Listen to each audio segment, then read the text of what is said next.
Seguindo na leitura do livro Perturbações Espirituais, de Manuel Flomeno de Miranda, né, nós estamos numa parte do livro em que envolvia o escândalo, né, numa instituição, né, que deveria dar o bem-estar a menores, né, em dificuldade, e um dos trabalhadores não agia conforme as necessidades reais do serviço.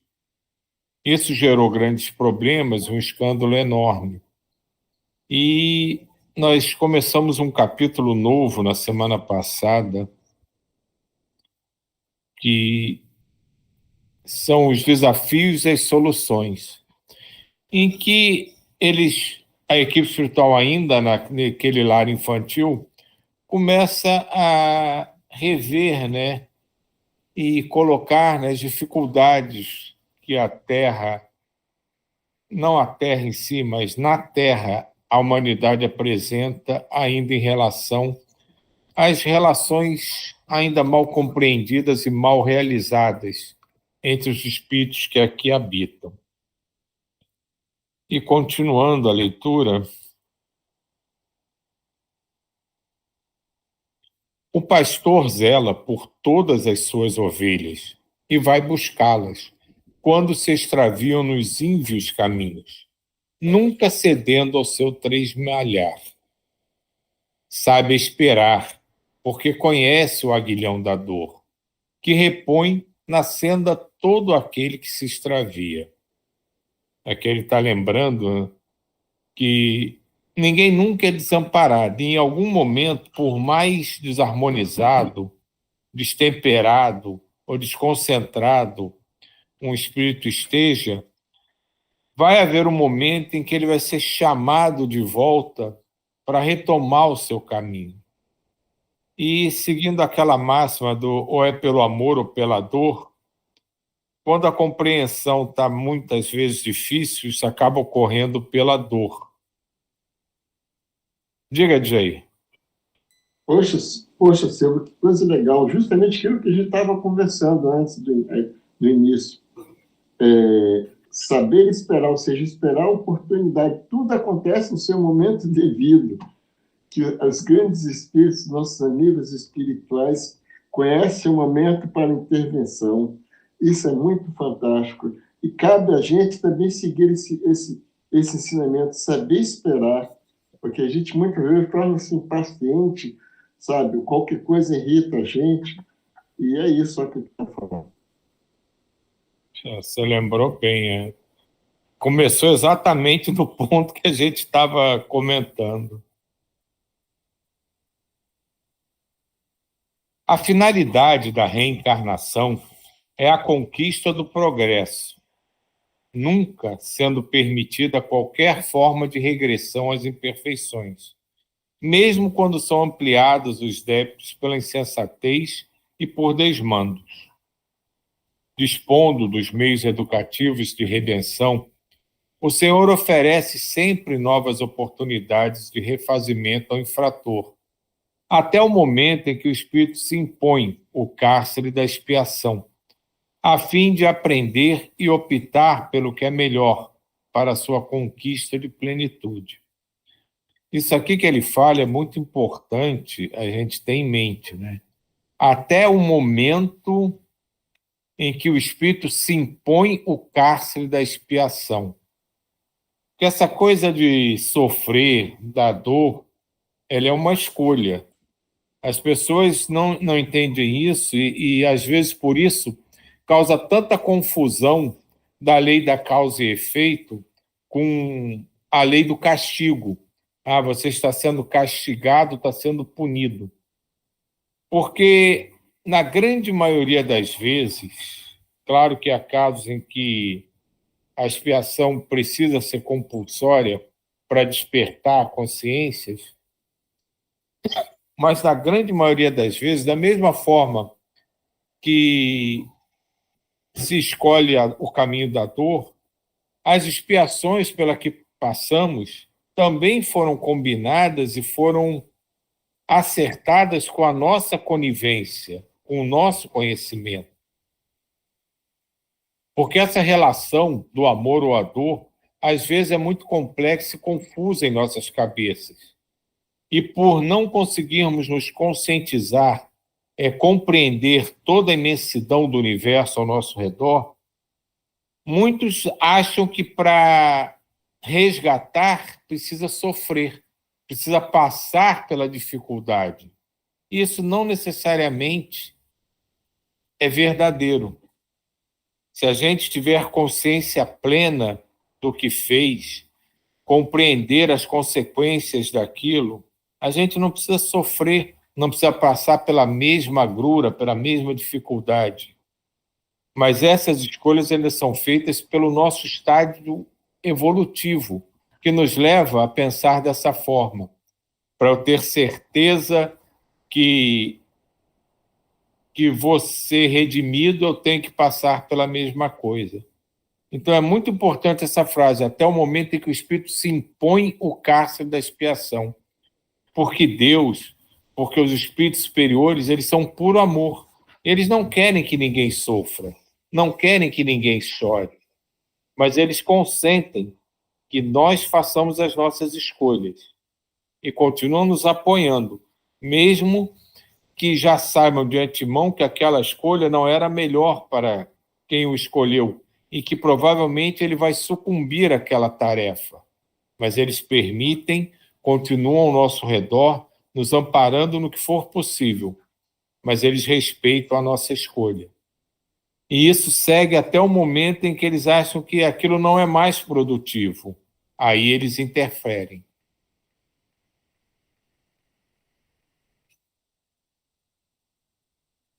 Quando exausto de sofrer, sem qualquer outra alternativa, apela para a misericórdia celeste e é atendido longamente no carreiro da aflição.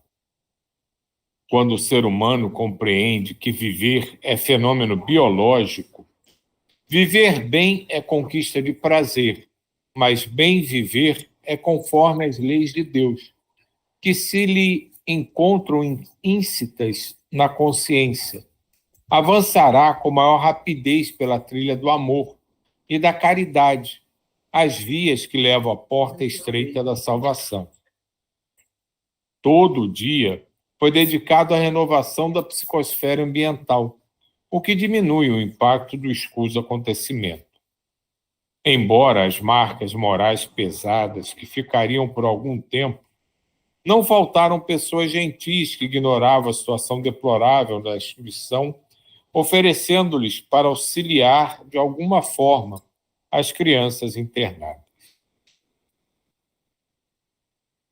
Os benfeitores inspiraram aqueles portadores de melhores propósitos a que se vinculassem em pequenas ações, oferecendo-se para receber uma ou mais crianças no fim de semana, retirando-as do recinto e levando-as ao seu lar como prêmio pela conduta, pelos estudos, pelas necessidades. Alguns servidores já desencantados sentiram o impacto e, de alguma forma, despertaram para a responsabilidade de contribuir com mais respeito e interesse, pois que, para tantos, eram remunerados e, ademais, os sentimentos vigentes lhes reprochavam na consciência, agora desperta, pela indiferença e revolta com que trabalhavam. Quando o mal cresce, é porque encontra campo propiciatório, não se podendo acusar os outros sem a parcela da própria responsabilidade. E aqui, mais uma vez, Manuel Filomeno de Miranda nos lembra da importância das sintonias que fazemos com o mundo espiritual. É tão comum acontecer o que ele fala aqui, né? A gente sempre culpa alguém ou alguma coisa pelas dificuldades, pelos momentos difíceis, pelos acontecimentos imprevistos que causam desconforto. Mas tudo está relacionado conosco também. Nada consegue nos atingir se não vibrarmos naquela faixa vibratória. Então é muito importante isso que ele fala, que o mal cresce no campo propiciatório. É como você plantar uma semente num terreno fértil e botar ela numa pedra lisa, onde ela não pode receber nutrientes, expandir suas raízes, nada. A analogia é exatamente essa. A confusão, a desarmonia, o desequilíbrio, a dor surgem nos ambientes propícios. E mesmo que a gente pense que está equilibrado, que está tudo bem, quando as coisas saem do rumo que cada um de nós espera, é porque, de alguma forma, nós também, junto com o ambiente, com as outras pessoas, estamos naquela atmosfera, naquela esfera vibracional e permitimos que aquilo nos atinja. Ao entardecer, após a última refeição, embora o reboliço que movimentou o ambiente durante todo o dia, algumas entidades infelizes haviam sido recambiadas para outros lugares. Funcionários negligentes alertaram-se e a jovem dedicada foi cercada de carinhos, proposta para a administradora provisória, enquanto se tomavam providências novas em razão da demissão automática daquele que raramente lá comparecia.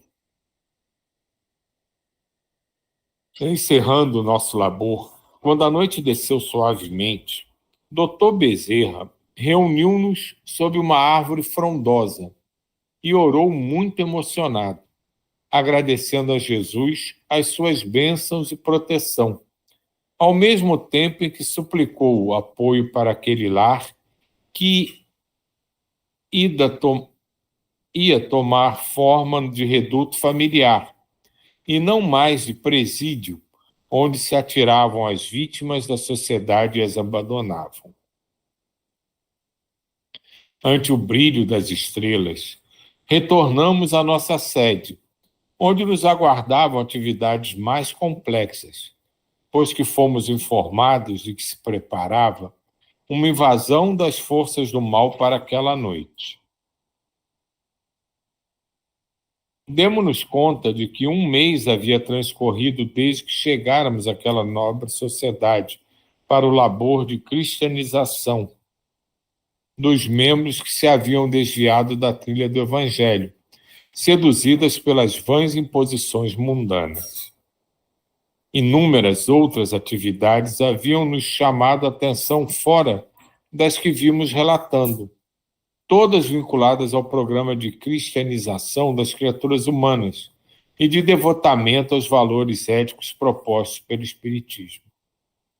Não raro, após o entusiasmo inicial que toma conta do candidato em qualquer área de idealismo, ocorre uma diminuição da chama vigorosa da alegria e não poucos se sentem desestimulados, tornam-se críticos amargos, tomam conhecimento de realidade que esmaece os sonhos e as fantasias ou a abandonam. Isso é uma coisa muito comum, não só no trabalho espírita, mas no trabalho em qualquer seara, seja ela religiosa ou não, em qualquer tipo de tarefa que as pessoas comecem por pura empolgação, é muito comum que isso aconteça, né? Conforme a coisa vai se desenvolvendo, vai vendo a realidade de outra forma, vai se desencantando, começa a criticar e muitas às vezes abandonam o trabalho porque acham que não era bem isso que eu queria. Isso é uma característica ainda dos espíritos aqui na Terra, que se movimentam pela empolgação, pela fúria de realizar alguma coisa, porque todos estamos fazendo, vamos fazer também. Diga, Jay. Poxa, Silvio, cai como luva. Tudo está de acordo como tem que ser.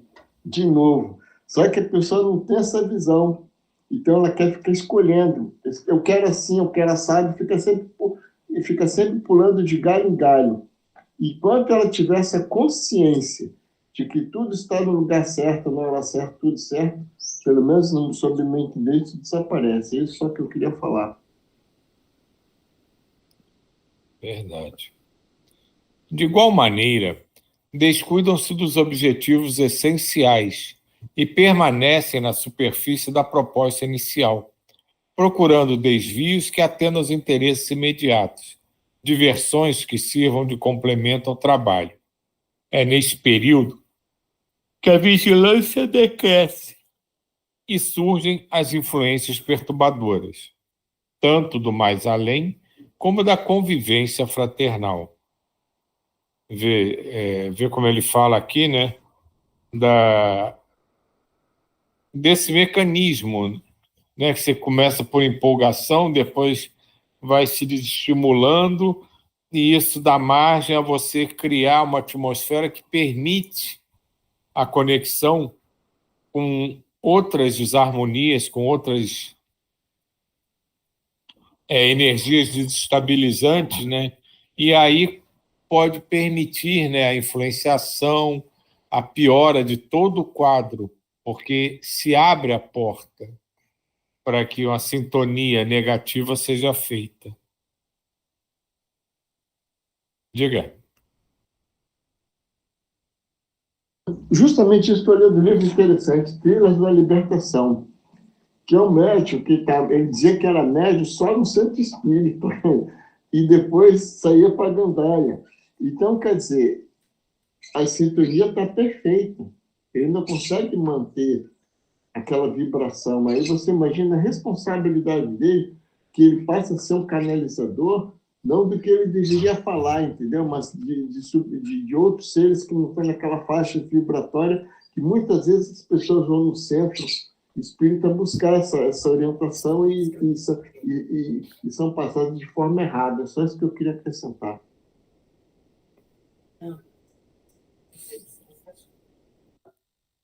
O que antes eram jovialidade e encantamento, agora são rotina e desmotivação, mesclando os compromissos assumidos com os novos comportamentos. Desse modo, as infiltrações perigosas haviam penetrado em venerandas instituições espíritas, que passaram a permitir-se assimilações perigosas com a introdução de métodos exóticos, de teorias fantasiosas, de propostas sem base doutrinária. Algumas chegando ao absurdo de acreditar que a codificação kardeciana e o pensamento cristão já se encontram ultrapassados por novas conquistas de conhecimento, mais portadores de leviandades que de respeito aos elevados deveres da fé raciocinada. O cumprimento do programa espírita exige seriedade e vivência austera, porque constituem o compromisso que resulta do conhecimento da realidade do espírito e suas implicações à existência corporal. Nesse caso, os espíritos que se propunham a dificultar a obra evangélica entre as criaturas trabalhavam os pontos morais vulneráveis dos adeptos mais frágeis ou mais presunçosos para desviá-los das diretrizes básicas, gerando fanatismo nuns ou comodidade noutros. Ante esse comportamento, não nos eram poupados esforços em visitas a umas e outras sociedades, promovendo reuniões com os mentores desencarnados e os trabalhadores sinceros, tomando providência para que se voltasse à simplicidade inicial, conforme se encontra exarada no Pentateuco kardeciano e no Evangelho de Jesus. Todo o nosso empenho consiste em trazer de volta a vivência do modelo e guia da humanidade, a fim de que se instaure na Terra, quanto antes, o reino dos céus, por ele proposto e vivido. Sempre nos reportamos em nossa narrativa na presente obra aos labores mais significativos e que possam ser úteis aos sinceros estudiosos do Espiritismo, especialmente aqueles que se dedicam à sua vivência sem apêndices, nem bengalas psicológicas desnecessárias. Esse ponto que o Manuel Filomeno de Miranda levanta é muito delicado, porque você vê isso com frequência, né? Eu já ouvi muitas vezes que Kardec tinha que ser revisado, a introdução de técnicas mirabolantes em muitos centros espíritas como mais defendidas como mais eficazes para isso, para aquele motivo. E isso gera muito problema e muita confusão, porque a gente não pode pegar tudo e colocar na mesma situação. Claro que há novidades que são extremamente proveitosas, que são importantes, que se modifiquem formas de agir, às vezes até de pensar sobre outros aspectos pela própria evolução da humanidade, da Terra. Mas também é verdade que existem muitas coisas que são tiradas da cartola do mágico sem que haja o menor conhecimento de onde veio, de para que serve. E geralmente os médiuns que trazem essas pretensas novidades são tão senhores de si, seguros de si, que acaba quase sempre tendo grandes cismas nas casas espíritas, porque uns querem fazer de uma forma e outros acham que isso é antiquado, é ineficaz, que deve ser modernizado e deve ser feita de outras. Então, essa também é uma forma em que os espíritos mais desarmonizados agem, estimulando principalmente o ego e a vaidade dos médiuns, dos diretores das casas, dos dirigentes de reuniões, para que a partir do momento em que eles se achem protetores ou defensores de causas muito nobres, acabem, na verdade, desestruturando e desarmonizando o trabalho da casa em si como um todo. Então, é preciso sempre muita atenção e muito cuidado com tudo que nós lemos, com tudo que nos é contado, com tudo que nós observamos. E sempre trazer para o coração, seja o que for que queiram nos passar ou ensinar, e perguntarmos a nós mesmos se naquela situação como agiria Jesus. Isso é uma máxima que tem que ser sempre presente em nosso dia a dia. Esse ensinamento, essa metodologia é boa, isso traz benefício, faz bem a quem, porque atinge os objetivos que Jesus prega para que sigamos, para que defendamos.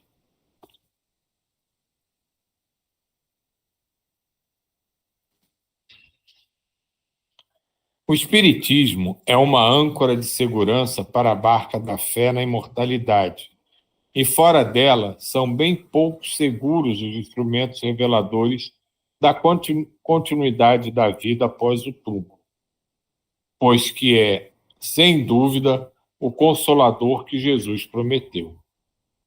Ante a perspectiva dos novos serviços, uma radiosa alegria dominou-nos a todos. A expectativa em torno do trabalho específico de desobsessão coletiva, sempre desafiador, pôs-nos em atitude propiciatória à sua execução. Como já são 8h29, aqui vai começar a descrição desse novo trabalho que eles vão fazer. Eu vou parar por aqui para a gente iniciar isso na próxima semana. Mas lembrando um fato curioso, né, que lá no início do texto, eles falaram que quando eles chegaram na colônia, havia uma iminente possibilidade de ataque das ondas de espírito desequilibrado, provavelmente àquela colônia, né? E isso faz muita gente pensar, né, como é possível isso. Não é que a colônia esteja enfraquecida, ou as pessoas lá sejam falsas, ou emitam energias negativas. Não é necessariamente nada disso. É porque esses espíritos, normalmente, os comandantes, os grandes dragões, eles são muito pretensiosos e presunçosos. E eles realmente, muitas vezes, acham que podem vencer destruir as colônias, vencer a luz, vencer o bem, na força, vamos usar o termo física, né, para fazer uma analogia mais palpável, né? E é claro que, se é uma estrutura equilibrada e harmoniosa, eles nunca conseguem atingir o seu intento. Mas como na sua presunção e na sua vaidade e orgulho, eles realmente pensam que são capazes de fazer isso, porque são muito poderosos. Então, às vezes, é só um ataque porque eles acham que podem vencer, mas não necessariamente está relacionado a qualquer desequilíbrio ou desarmonia na colônia espiritual.